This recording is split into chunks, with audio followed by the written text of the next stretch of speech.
গেছে, চারিদিকে যুদ্ধের দাবাও আছে, কিন্তু কাউকে দেখতে পাচ্ছি না কেন? প্রাণের ভয়ে ওরা পুরা নদীর তীর থেকে পালিয়ে গেছে।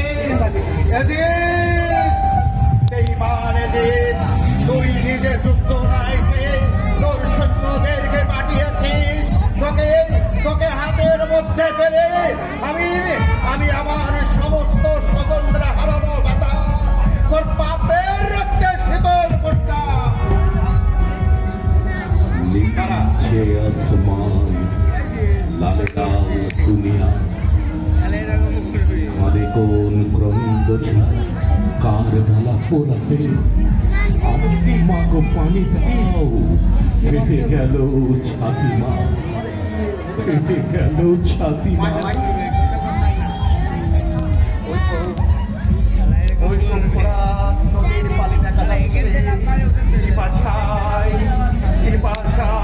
আমার কণ্ঠ তালু যাই আগে আমি আমার পানির পিপাসা মেটাই।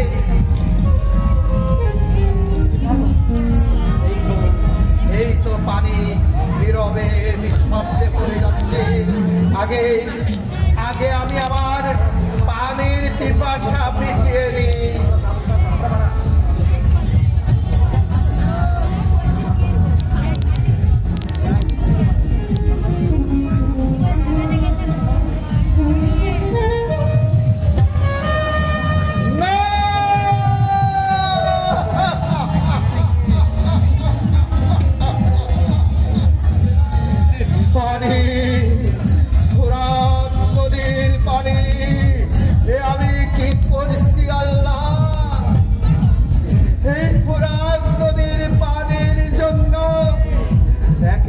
আমার সবাই চলে গেছে।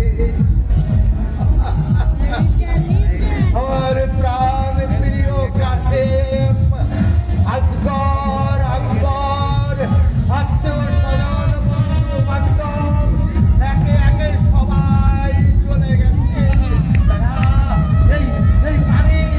এই পানি আমি কিছুতেই পান করবো না, কিছুতেই না।